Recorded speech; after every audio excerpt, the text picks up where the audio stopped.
ರಾಜ್ಯಕ್ಕೆ ವಿದ್ಯುತ್ ನೀಡಿದಂತಹ ಲಿಂಗನಮಕ್ಕಿ ಭಾಗದಲ್ಲಿ ಕತ್ತಲು ಆವರಿಸಿದೆ. ಶಿವಮೊಗ್ಗ ಜಿಲ್ಲೆಯಲ್ಲಿ ಗಾಳಿ ಮಳೆಗೆ ವಿದ್ಯುತ್ ಕಂಬಗಳು ಧರಾಶಾಹಿಯಾಗಿದೆ. ಹೀಗಾಗಿ ಸಾಗರ ಹೊಸನಗರ ತಾಲೂಕಿಗೆ ಕತ್ತಲು ಆವರಿಸಿದೆ. ರಾಜ್ಯಕ್ಕೆ ವಿದ್ಯುತ್ ನೀಡಿದಂತಹ ಲಿಂಗನಮಕ್ಕಿ ಭಾಗದಲ್ಲೇ ಈಗ ಕತ್ತಲು. ಶಿವಮೊಗ್ಗ ಜಿಲ್ಲೆಯಲ್ಲಿ ಗಾಳಿ ಮಳೆಗೆ ವಿದ್ಯುತ್ ಕಂಬಗಳು ಧರೆಗೆ ಉರುಳಿದೆ. ಹೀಗಾಗಿ ಸಾಗರ ಹೊಸನಗರ ತಾಲೂಕಿಗೆ ಕತ್ತಲು ಆವರಿಸಿದೆ. ತುಮರಿ, ಬ್ಯಾಕೋಡು, ನಿಟ್ಟೂರು ಭಾಗದಲ್ಲಿ ಕರೆಂಟ್ ಇಲ್ಲ. 5-6 ದಿನಗಳಿಂದ ಪವರ್ ಸಪ್ಲೈ ಇಲ್ಲದೆ ಜನರು ಪರದಾಡುವ ಪರಿಸ್ಥಿತಿ ನಿರ್ಮಾಣ ಆಗಿದೆ. ಸಾಗರದ ಲಿಂಗನಮಕ್ಕಿ ಡ್ಯಾಂನಿಂದಲೇ ವಿದ್ಯುತ್ ಉತ್ಪಾದನೆ ಆಗುವುದು. ಶರಾವತಿಯ ಹಿನ್ನೀರಿಗೆ ಕಟ್ಟಿರ್ತಕ್ಕಂತಹ ಡ್ಯಾಮ್. ಆ ಡ್ಯಾಮ್ನಲ್ಲೇ ರಾಜ್ಯಕ್ಕೆ ಎಷ್ಟು ಬೇಕೋ ಅಷ್ಟು ವಿದ್ಯುತ್ತನ್ನು ನಾವು ಉತ್ಪಾದನೆ ಮಾಡ್ಕೋತೀವಿ. ಆದರೆ ಇವತ್ತು ಅದೇ ವಿದ್ಯುತ್ತನ್ನು ಪೂರೈಕೆ ಮಾಡುವಂತಹ ಆ ಭಾಗದ ಜನರಿಗೆ ಕರೆಂಟ್ ಇಲ್ಲ. 5-6 ದಿನಗಳಿಂದ ಕರೆಂಟ್ ಇಲ್ವಂತೆ. ಯೋಚನೆ ಮಾಡಿ, ಒಂದು ದಿನ ಮನೇಲಿ ಕರೆಂಟ್ ಇಲ್ಲ ಅಂದ್ರೆ ಇರೋಕ್ಕಾಗಲ್ಲ. ಒಂದೇ ಒಂದು ದಿನ ಕರೆಂಟ್ ಇಲ್ಲ ಅಂದರೆ ಇರೋಕ್ಕಾಗಲ್ಲ. ಅಂಥದ್ರಲ್ಲಿ 5-6 ದಿನಗಳಿಂದ ಕರೆಂಟ್ ಇಲ್ಲ ಅಂದರೆ ಈ ಭಾಗದ ಜನರ ಪರಿಸ್ಥಿತಿ ಏನಾಗಿರ್ಬೋದು ಅಂತಂದರೆ, ಈಗ ಕಾಲ ಬದಲಾಗಿದೆ. ನಾವೀಗ ಈ ಎಲೆಕ್ಟ್ರಿಕ್ಸಿಟಿಯ ಮೇಲೆ ಅವಲಂಬನೆ ಅನ್ನೋದು ನಮಗೆ ಹೆಚ್ಚಾಗೋಗಿದೆ. ಅದು ತೀರಾ ಹಳ್ಳಿಯ ಪ್ರದೇಶದಲ್ಲೂ ಕೂಡ ಎಲೆಕ್ಟ್ರಿಸಿಟಿ ಇಲ್ಲದೆ, ಕರೆಂಟ್ ಇಲ್ಲದೆ ಜನ ವಾಸ ಮಾಡೋಕ್ಕಾಗೋದಿಲ್ಲ. ಸೊ ಅಂಥದ್ರಲ್ಲಿ ವಿದ್ಯುತ್ ಕಂಬಗಳೆಲ್ಲವೂ ಸಹ ಬಿದ್ದಿರುವಂಥ ಹಿನ್ನೆಲೆಯಲ್ಲಿ ಈ ಪರಿಸ್ಥಿತಿ ಇದೆ. ಸರಿಪಡಿಸಬೇಕಾಗಿರ್ತಕ್ಕಂಥ ಅಧಿಕಾರಿಗಳು ಸರಿಪಡಿಸಿಲ್ಲ ಅನ್ನುವಂಥ ಒಂದು ಆರೋಪ ಕೇಳಿ ಬರ್ತಾ ಇದೆ. ಸೊ ಏನಾಗುತ್ತೆ ಅಂದರೆ, ಇಮಿಡಿಯೇಟಾಗಿ ಈ ರೀತಿಯಾಗಿ ಕಾರ್ಯಾಚರಣೆ ಶುರುವಾಗೋಗ್ಬಿಡಬೇಕು. ಎಲ್ಲೆಲ್ಲಿ ಈ ರೀತಿಯಾಗಿ ಸಮಸ್ಯೆಗಳಾಗುತ್ತೋ ಆಗ ಇಮಿಡಿಯೇಟಾಗಿ ಅಲ್ಲಿಗೆ ಬಂದು ಸಿಬ್ಬಂದಿ ವರ್ಗ ಅಥವಾ ಅಧಿಕಾರಿಗಳು ಬಂದು ಅದನ್ನು ಸರಿಪಡಿಸುವಂಥದ್ದು ಕೆಲಸವನ್ನು ಮಾಡಬೇಕು. ನಾವು ಯಾವ ಕಾಲದಲ್ಲಿ ಇದ್ದೀವಿ?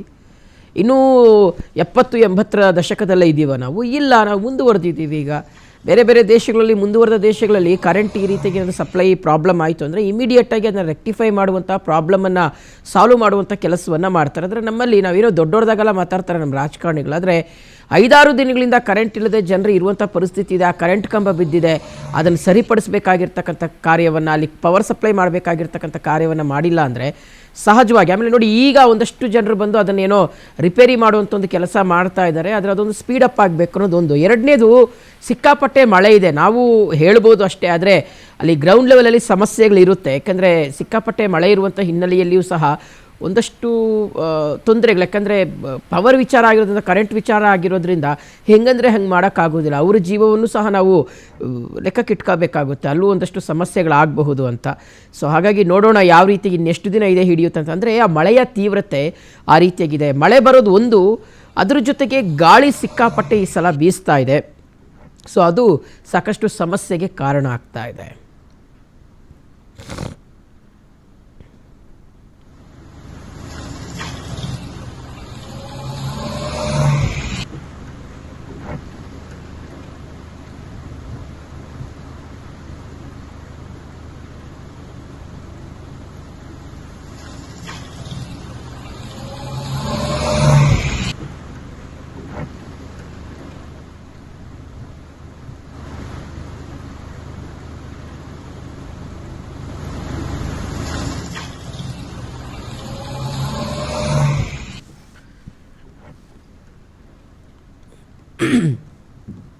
ಓಕೆ, ಸೊ ನಾವೀಗ ದೃಶ್ಯಗಳಲ್ಲಿ ಗಮನಿಸ್ತಾ ಇದ್ದೀವಿ. ಈ ಮೇಣದ ಬತ್ತಿ ಅಥವಾ ಮನೇಲಿ ದೀಪಗಳನ್ನು ಇಟ್ಕೊಂಡು ಮಕ್ಕಳು ಓದಬೇಕಾಗಿರ್ತಕ್ಕಂಥ ಪರಿಸ್ಥಿತಿ. ಅಲ್ಲಿ ನೋಡಿ, ಮೇಣದ ಬತ್ತಿಗಳನ್ನು ಇಟ್ಕೊಂಡು ಅದರಲ್ಲಿ ಮಕ್ಕಳು ಓದ್ಕೋತಾ ಇದ್ದಾವೆ. ಪರಿಸ್ಥಿತಿ ಇನ್ನು ಎಷ್ಟು ದಿನ ಇದೇ ರೀತಿಯಾಗಿ ಮುಂದುವರಿಯುತ್ತೋ ಗೊತ್ತಿಲ್ಲ. ಆದಷ್ಟು ಬೇಗ ಈ ಸಮಸ್ಯೆನ ರೆಕ್ಟಿಫೈ ಮಾಡಬೇಕಾಗಿದೆ ಅಂತ. ಆಮೇಲೆ ನಮ್ಮ ಮಲೆನಾಡು ಭಾಗದಲ್ಲಿ ಮಳೆ ಬಂದರೆ ಇದೊಂದು ಸಮಸ್ಯೆ ಕಣ್ರಿ, ಯಾವಾಗಲೂ ಇದೊಂದು ಸಮಸ್ಯೆ. ಅದರಲ್ಲೂ ಗಾಳಿ ಏನಾದರೂ ಜಾಸ್ತಿ ಆಗೋಗ್ಬಿಟ್ರೆ ಇದೇ ರೀತಿಯಾಗಿ ತೊಂದರೆ ಆಗುತ್ತೆ ಅಂತ. ಆಮೇಲೆ ಈ ಪವರ್ ಸಪ್ಲೈ ಇಲ್ಲ ಅಂದರೆ ಕಂಪ್ಲೀಟಾಗಿ ಲೈಫ್ ಸ್ಟೈಲೇ ಚೇಂಜ್ ಆಗೋಗ್ಬಿಡುತ್ತೆ. ಜೀವನದ ಮೇಲೆ ಅದು ಪರಿಣಾಮ ಬೀರ್ಬಿಡುತ್ತೆ ಅಂತ. ಅಂದರೆ ನಮ್ಮ ಪ್ರತಿನಿತ್ಯ ನಮ್ಮದೇನು ರೊಟೀನ್ ವರ್ಕ್ ಏನು ನಡೆಯುತ್ತಲ್ಲ, ಆ ರೊಟೀನ್ ವರ್ಕ್ ಮೇಲೆ ಅದು ಎಫೆಕ್ಟ್ ಆಗುತ್ತೆ ಅಂತ. ಈಗ ಮನೆಗಳಲ್ಲಿ ಹೆಣ್ಮಕ್ಳು ಈಗ ನೋಡಿ ಯಾರು ರುಬ್ಬೋ ಕಲ್ಲು ಇಟ್ಕೊಂಡಿರಲ್ಲ, ಎಲ್ಲ ಮಿಕ್ಸರ್ ಗ್ರೈಂಡ್ರನ್ನೇ ಅವಲಂಬಿತವಾಗಿರ್ತಕ್ಕಂಥದ್ದು, ಅದು ಅಕ್ಕಿ ಹಿಟ್ಟಿಂದ ಹಿಡಿದು ಪ್ರತಿಯೊಂದಕ್ಕೂ ಕೂಡ. ಸೊ ಹಾಗಾಗಿ ಈ ಸಮಸ್ಯೆಗಳಾಗಿದೆ. ಓಕೆ, ನಮ್ಮ ಪ್ರತಿನಿಧಿ ವೀರೇಶ್ ದೂರವಾಣಿ ಸಂಪರ್ಕದಲ್ಲಿ ಜಾಯ್ನ್ ಆಗಿದ್ದಾರೆ, ಡೀಟೇಲ್ಸ್ ಕೊಡ್ತಾರೆ. ವೀರೇಶ್, ಯಾವ್ಯಾವ ಭಾಗದಲ್ಲಿ ಈ ಸಮಸ್ಯೆ ಆಗಿದೆ, ಎಷ್ಟು ದಿನಗಳಿಂದ ಹಿಂಗಿದೆ, ಮತ್ತು ಸಂಬಂಧಪಟ್ಟಂತಹ ಅಧಿಕಾರಿಗಳು ಏನು ಹೇಳ್ತಾ ಇದ್ದಾರೆ ಅಂತ ವೀರೇಶ್?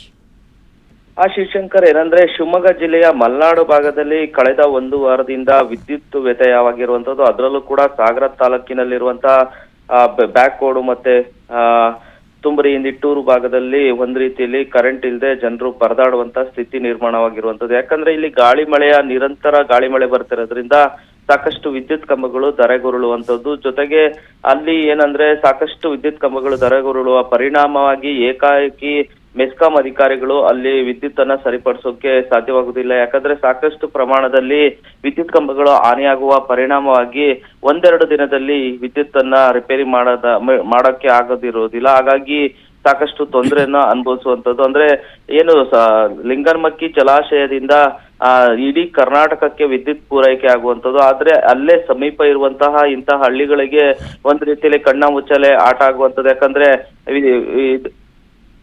ವಿದ್ಯುತ್ ಇಲ್ಲದೆ ಒಂದ್ ರೀತಿಯಲ್ಲಿ ಸ್ಥಳೀಯರು ಕೂಡ ಒಂದ್ ರೀತಿಯಲ್ಲಿ ಪರದಾಡುವಂತ ಪರಿಸ್ಥಿತಿ ನಿರ್ಮಾಣವಾಗುತ್ತದೆ. ಯಾಕಂದ್ರೆ ಅವರು ಪ್ರತಿನಿತ್ಯ ಕೂಡ ಮಳೆಗಾಲದಲ್ಲಿ ಪ್ರತಿ ಮಳೆಗಾಲದ್ದು ಇದೇ ಪರಿಸ್ಥಿತಿ ಅವರು ನಿರ್ಮಾಣವಾಗುವಂತದ್ದು. ಹಾಗಾಗಿ ಅಲ್ಲಿನ ಜನರು ಒಂದ್ ರೀತಿಯಲ್ಲಿ ಸರ್ಕಾರ ಹಾಗೂ ಜಿಲ್ಲಾಡಳಿತಕ್ಕೆ ಹಿಡಿಶಾಪ ಹಾಕುವಂಥದ್ದು.